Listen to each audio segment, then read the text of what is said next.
Emotionally immature people can't hear you. Not because you're not making sense, but because they're listening to defend themselves, not to understand you. You can explain your feelings 5 different ways. You can stay calm. You can pick the perfect words.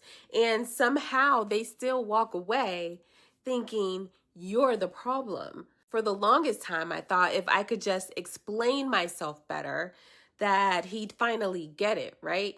But some people don't lack understanding. They lack the emotional capacity to sit with the discomfort without turning you into the bad guy. That's why you leave conversations feeling unheard, frustrated, and wondering if you're asking for too much. You're not. The right people don't make you fight to be understood every single time. Sometimes the healthiest thing you can do is stop trying to convince people who have no intention of listening. And honestly, that's on them, not you. I would have sat here and told you that you were emotionally mature, we would have moved on to the next topic already. But because it's something that you don't favor me saying about you, is why you're going back and forth with me. No, I just because I want to know because if I was a yes man and I told you a lie, what's in my opinion a lie, which is to tell you that you're emotionally mature when I honestly do not feel like you are, you would have been okay with that. But because I said something you didn't like, is why you're acting this way, and we're going over and over and over and over in a big old circle. The reason why you're trying to prove that you are, when in fact, but in my opinion, you're not. I just want you to not say something with so much confidence that can't be logically proven. That is my problem. And it's not only you. My opinion is my opinion. I'm not saying I'm not a dictionary. I'm not God. I'm not a dictionary. I'm not Wikipedia. I'm none of those things. You asked my opinion and I gave you my opinion. If you don't agree with my opinion, that is okay. You don't have to agree with my opinion. But why are you trying to debunk somebody's opinion? Why are you trying to prove to me something that you feel? Why do you keep putting something on me that you can't logically prove? That's not weird. I did not come out of nowhere. I just have questions. I'm only asking questions. Why are you putting something on me that you can't logically prove? You like doing that? You just randomly say things about people? That's what you do? I just have questions, bro. I just have questions, bro. I gotta do a countdown because you have a way. I'm not gonna allow you to trigger me. I'm gonna let you have that. Now this. Oh my God. In my observation of that interaction, I could tell that the goal was not to hear to understand, as the presenter stated. It was to win. He just wanted to win. The emotionally immature person sees everything as a game. They see people, relationships, friendships, all as a game. And the only game is win or lose. That's the game. It don't even matter about the way you win, it's not about lose. They want to win. This is why even we call it what it is. We're going to just call it cheating, right? Will you cheat in games? What else? What other situation is there to cheat? Okay, so in a person that is emotionally immature, they also have expectations that are unrealistic, but it's because they're playing a game. And you sitting there not knowing you playing a game, thinking that you actually trying to get to know somebody. But honey, you have been playing the game. You want to know? For example, let me give you some examples. Hold on. Yeah, I want you to be young and I want you to look good and be hot and be skinny, you Coca-Cola bottle shape. That's what you need to have. Yeah. So that you could so I could fit you around, cause my belly, and I don't know. You know what I'm saying? You gotta fit around my belly. Emotionally immature. Yeah, let me take you out, I'm gonna take you out one time. Yeah, one time. And then, you gonna come back to my crib and then you gonna open it. You're not? Oh, you're not gonna do that? Emotionally immature. Yeah, I'm in my 50s, but, I don't want you to have more than 2 people that you've been with before me, because I'm insecure because I'm emotionally immature. Yeah, because if you've been with other people, then you could compare them to me, or you might want to compare. Or no, but if you only had two people, then you might want to compare. You might want to go out and be like, wait, okay, no, but now, oh no, you gotta have less than two people that you've been with, because then you're gonna compare them. You got something to compare them to. Emotionally immature. And you might think to yourself, win what? Because there was nothing much more than a conversation being had. But the idea was win in whatever situation. That's it. So in this situation, it was a conversation between us friends. So the goal was to win the conversation, and he did see himself winning at the end. If you notice, he had that laugh. I just want, he minimized everything she was saying into, I just have a question. It's like, just a question. But then expressed to us exactly what his problem was. His problem was that you could say something with so much confidence. That was his problem. He ended off with, that you can't prove logically. Boy. But that's the idea. The idea is to say something just to say something in order to win. And keep saying it to win. And his goal was achieved. She shut it down. It don't even matter what was said at this point. We don't even know what the argument was about. At the end of the day, the goal was to win. And he successfully did that. And that's part of an observation I made about people who have a high level of emotional immaturity. I could admit, I think most people have that, at different levels. We are, and for different things and different reasonings. But there are some that just don't cross a certain level. And I think willfully, and use it as a tool. They just think, how can I win the game? I want to be on top. At the end of the day, what can I say? What can I do to win? That's it. The reason emotionally immature people often have toxic relationships in adulthood is because they're trying to get the unmet needs of their childhood met in adult relationships. The problem with that is the unmet needs in their childhood revolve around unconditional love. And often the way we test unconditional love if we're emotionally immature is by putting people through the ringer, by emotional abuse, or just being, not the greatest whatever you're supposed to be to them. And so the reason we often have a difficult time navigating emotionally immature people is because they're asking something from us that would be inappropriate to give. Adult relationships should be conditional. Adult relationships should revolve around reciprocity, give and take, kindness. I'm going to be around you through the good times and hard times, but you're going to have to be kind to me and treat me well in order for me to want to make this work. And I think ultimately a healthy relationship in adulthood does not look like a healthy relationship in childhood. A healthy relationship in childhood is one where your parent is unconditionally providing you support regardless of whatever decision you make. Whereas a healthy relationship in adulthood has conditionality to it because ultimately your actions affect me and my actions affect you. You're allowed to act in your self-interest, but it can only be to a point. And then once that point passes, it's now harming me to maintain that relationship with you.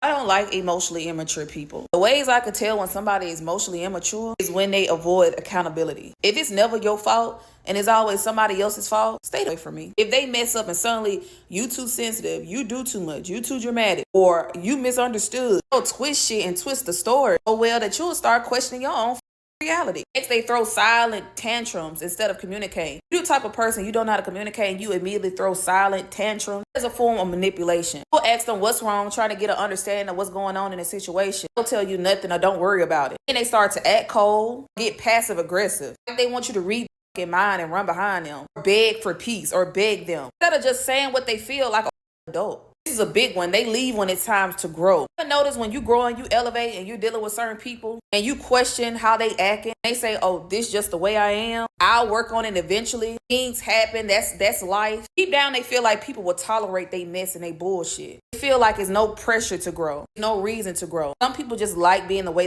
they are. They repeat toxic patterns and call the shit a personality. Trauma bond, self-sabotage, pick fights when it feels too peaceful. When you point it out, they say, oh, I always been like this. They joke through pain and never go deeper. They've been hurt. They're emotionally unavailable. Instead of healing, they use humor, sex, distraction, or validation to escape. They laugh it off. They never work it out. They lack self-awareness. You tell them how they hurt you or how you felt, they'll say, that's not what I meant. Words are overthinking. They don't listen to understand. Listen to defend themselves. They emotionally dump on you but can't hold space for you. They'll cry, vent, trauma dump, spiral on you like you're their personal fucking therapist. When you need something, oh baby, it's crickets. They ain't got the range, baby. They want the benefits of love, but they don't want the responsibility of it. They want you to heal them, love them, hold them, but they won't do the same for you. They call it love. Really, they just feeding off of you, feeding off your emotional maturity. Emotional maturity to me is spiritual laziness. If you're not willing to change yourself and adapt into yourself to help yourself grow, you got a problem. You can love them, wish them well, but you are not their mother, their savior, or their rehab. Somebody is not reciprocating the same energy that you're giving to them, leave their ass alone. I cannot stand emotionally immature people. Grow the fuck up. Emotionally immature people are abusive. Whether they mean to be or not doesn't really matter. They're just abusive. And it's because every conflict turns into blame shifting, defensiveness, flipping the script, changing your words, and reverse victim and offender. This is psychologically unsafe for human beings to experience over and over and over again. And I'm not saying all of these people are automatically bad people. I'm just saying this is an unsafe dynamic for someone to be in, especially if you're trying to heal from complex PTSD. These are the first types of people that I recommend removing from your life completely. Something I've noticed when you bring a problem up to an emotionally immature person is they can't actually hear you. And I don't mean in the literal sense. I mean, they can't hear you because hearing you would mean that they have to sit with that discomfort, to sit with the guilt, the shame, that maybe they got something wrong. Because ultimately, emotionally immature people experience it as an attack on them rather than feedback of what actually transpired. So instead of listening to understand, they become defensive. They explain, they justify, they minimize, they turn the conversation back on you. And I don't think it's inherently them trying to hurt you. Ultimately, it's a coping mechanism. They're trying to protect themselves from the painful feelings that will get brought up with this rather than try and understand yours. This is also why explaining your pain over and over and over goes unanswered, ignored, or it seems like they don't hear you. Because ultimately, empathy requires self-awareness. So that person can only acknowledge in you what they are able to acknowledge in themselves. And this is something that was hard for me to grasp, especially growing up, because I always thought conflict was a communication problem. It's not always a communication problem. Sometimes it's a capacity problem. And no amount of explaining can make somebody emotionally available to feelings that they've spent a lifetime trying to avoid. This has been a tough learning curve for me because I always thought communication was the do-all, end-all, be-all. And I'm learning that it's not. It doesn't matter if you know how to communicate. If you have somebody that avoids, if you have somebody that is an avoidant or is dismissive because they avoid their own feelings and they don't want to face themselves, it doesn't matter how well you communicate because it's not going to change the outcome.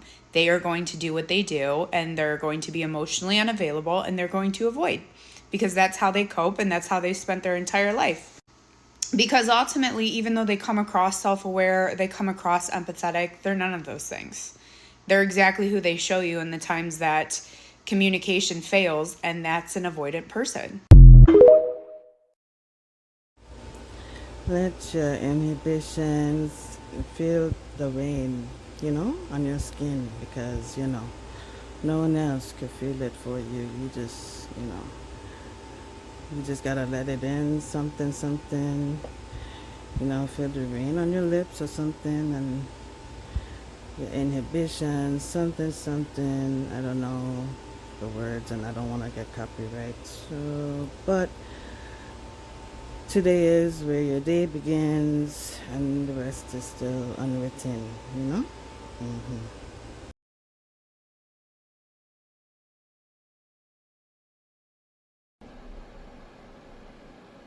Ladies, if you need a psychiatrist, okay, what I would say, rewind that video and go back and tell me who he's mocking.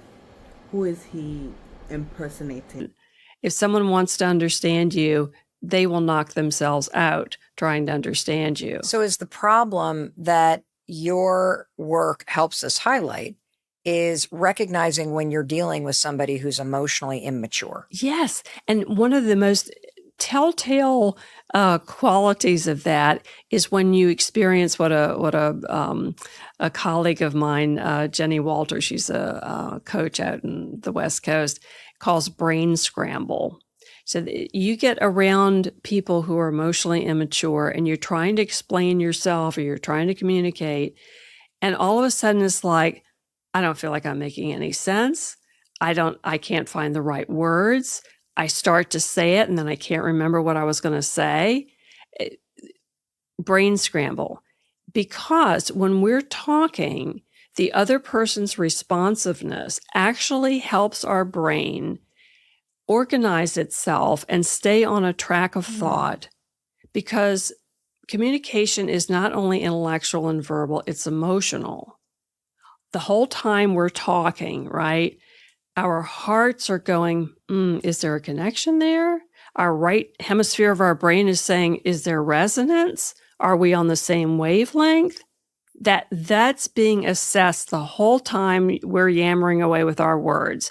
If that's not there, it is an incredibly unsafe experience. You're getting a contradictory signal. They're looking at you.